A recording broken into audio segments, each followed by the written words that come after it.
there, it is time to do the timing belt on Bad News Brown. So, if you guys remember last video with this thing when I first dragged her out into the garage, the timing belt broke, unfortunately.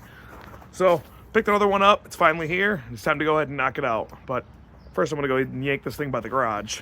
Because, well, I don't really want to work on it in the snow. Not that it's really much snow anymore. We were under a winter storm warning last couple of days ago, and it snowed like crazy. We had almost a foot of snow in a couple of days, but it's actually pretty decently warm outside, but I still don't feel like working that far away and walking all the way to the other side of my garage every single time I need to go get parts, or a tool. So we're gonna go ahead and do this the lazy way. Yeah, that's it. That's neutral, that's that off. Should be ready to pull.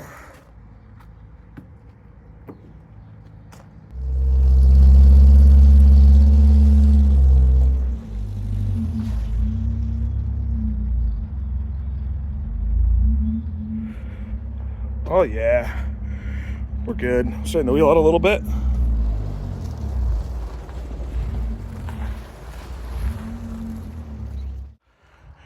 Now I know you're probably a little confused about why I'm not just gonna do this in the garage. That's because it's winter. Well, it isn't officially winter yet here in Michigan. I think we got another week or two. But we had a lot of snow fall very rapidly. And unfortunately it got warm, so everything's melting. So I don't know if there's gonna be an ice rally this year, or ice race this year, but we'll see. But here's my current garage situation.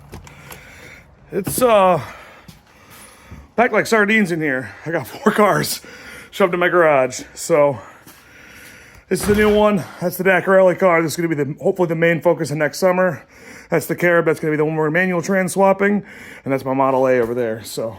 A little packed in here for now. So here's my timing belt kit. I ordered it from D&J. Actually, I ordered it off Rock Auto. Maybe it was Amazon, I don't recall. Because the parts store wanted like $200 for one of these, which was wild to me. For some reason, it only came with 1 cam and seal, which is kind of a bummer. But this is a 2 cam head. I didn't order the one with a whole water pump or anything like that because I didn't think it was really necessary. But I've never done anything like that on this car. So I'm going to go ahead and just kind of probably start by loosening up the alternator. It looks like the power steering belt and the water pump belt don't need to be removed for this, so that's pretty good. So I'm just going to go ahead and start by pulling off this alternator, pull all the cover bolts off, and then we'll see how this looks after I get everything apart.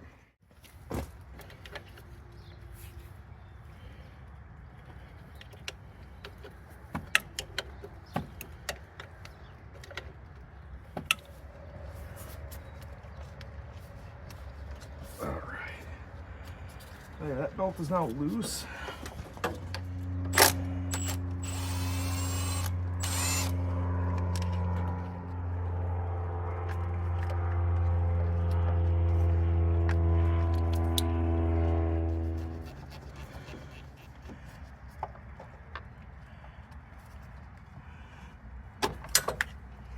Oh, whoa. They only use 1 gear. And I must have like, I'm gonna Google this real quick. I just did some Google foing. It turns out that for this, they use like 2 gears behind this valve cover, and that's actually what turns it. So it's only turned by 1 crank or cam seal and 1 cam gear. I think that's pretty cool. Got the belt off, got the covers off. This thing's got a 3-piece timing cover, which is kind of wild. I went ahead and marked where 10 degrees was with a paint marker just in case I need to do some timing adjustments on this car. The crank pulley came right off, which was awesome news. Again, same thing, I just went ahead and marked that where the crank pulley notch is. So now, I just need to go ahead and get this in time, which it looks like from this right here, that cam is in time. I just gotta get the crank in time, but I noticed one thing. This little washer right there, on the 3 ACs goes on the outside, and somebody put it on the inside right here. So I'm wondering if that's backwards. I'll wipe everything down, because everything's a little bit oily. And then put that thing on the other side. Actually, I should probably Google it and see, because maybe for some reason the 4AC requires it on the back side, but that just doesn't make sense. All right, got the timing gear off. Went ahead and marked kind of where that aligns up with the little protrusion on the oil pump. You can see that tiny little dot right there. These two got to line up.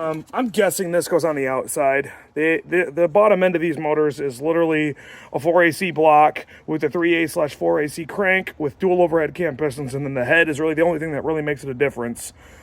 So I'm going to just go ahead and put this on the outside like all the 3/8 and 4/8 are supposed to be. I'm assuming that's going to be correct. If I'm wrong, feel free to let me know in the word spot, and I guess I'll be doing a timing belt again pretty soon. So I'm gonna go ahead and button this all up, throw this back together. I'm not gonna bother. This tensioner feels really nice. These seals aren't leaking, so I'm not gonna go ahead and bother doing any of that crap. We'll just go ahead and push it together and hope for the best. We'll see how this goes.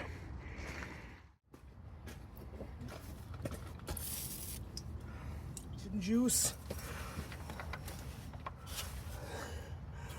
Kind of dinged up the crankshaft a smidgen, so I'm gonna have to tap this on.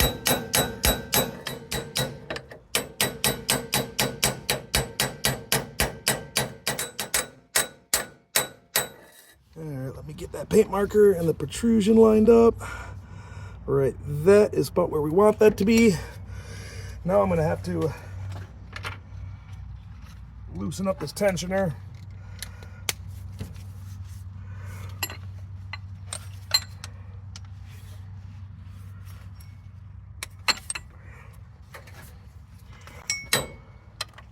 I'm gonna pry that all the way back.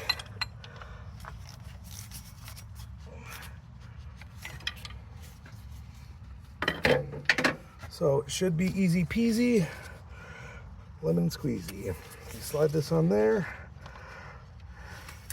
This goes over top of here.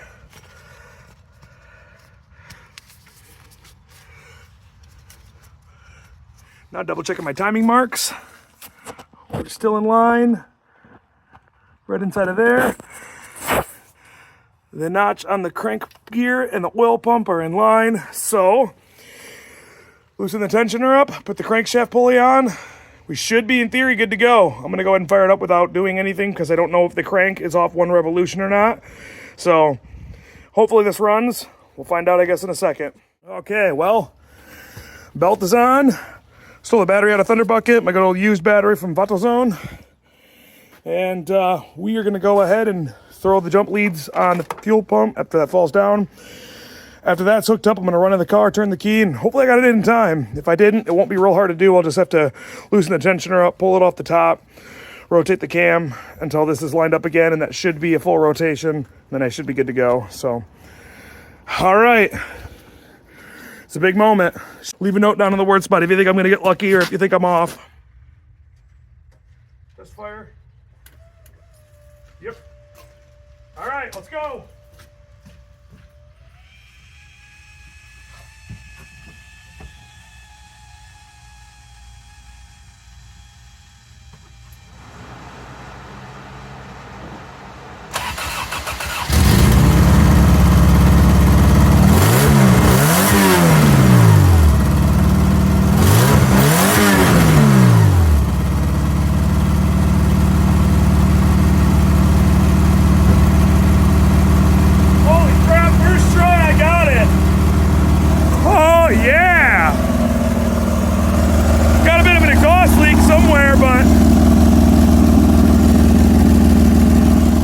Healthy.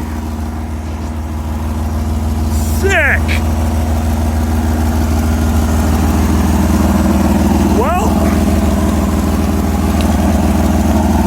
I guess let's go ahead and get all the timing belt and everything, or the water pump and alternator and everything hooked back up. We'll take it for a rip. Why not?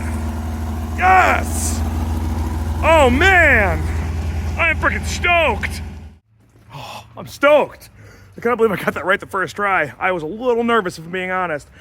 When I turned the key off, it didn't shut off until I disconnected the fuel pump. So we definitely got something going on somewhere with that switch thing. I'm gonna have to do some digging, but for now, I'm happy to hear that she runs. Oh, what a good day. What a good day. Well, let's go take her for a quick rip for funsies.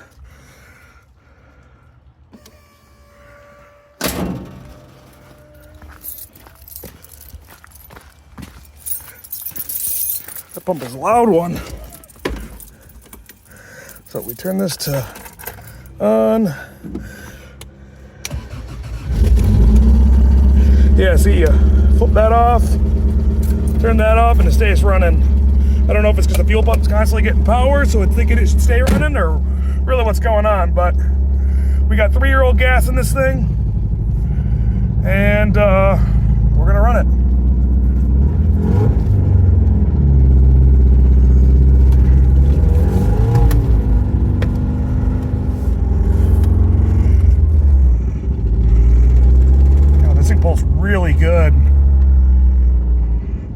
Sounds like it's missing maybe a little bit. I think I got a plug that might not be great, or a wire or something, but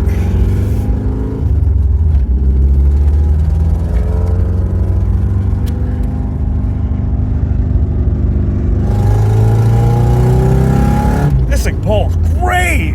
Holy crap.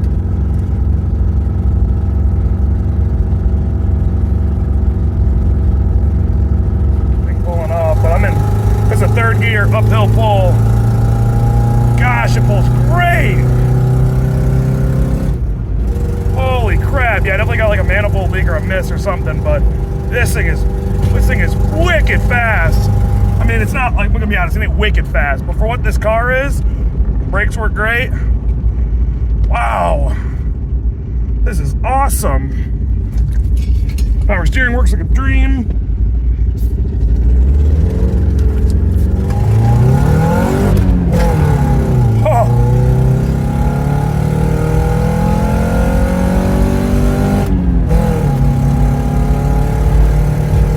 Wow, that is amazing. Holy crap. Woo-wee. Yeah, I'm a fan. I am a fan. Wow. Well, it looks like we got 1 to 60. So everything's going good temp-wise. We're not overheating. So that's a good sign, I guess. Boy, that fuel pump wiring doesn't make me happy how it's just kind of hooked up like that, but we're running. I'm just gonna go ahead and play it safe and bring her back home for now until we get a few more things figured out with this little car yet. So, wow, this thing's a rocket. This is a blast. This is a lot of fun. I am not gonna lie, I'm genuinely impressed.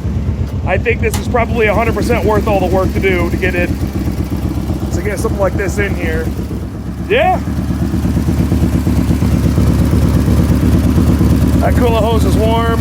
Lower one is cooler, but it also probably just barely opened up, and this thing's got a hoss of a radiator.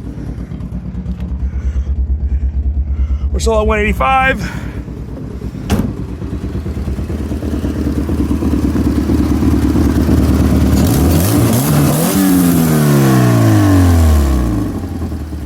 Minus that manifold leak, man, this thing is just rowdy.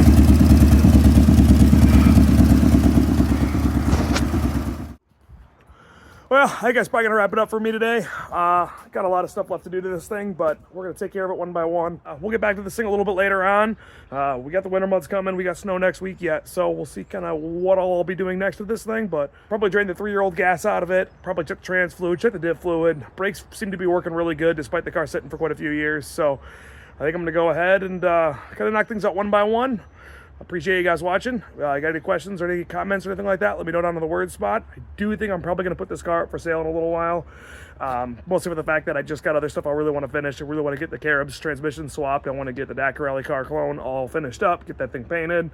And I keep getting more projects because these cars keep falling on my lap at really good prices, but I'm not complaining about because I love picking them up, but I think this thing's going to get passed on so someone else can give it the last little bit it needs. So yeah, alrighty guys, appreciate you watching. I'll catch you in the next one. Adios.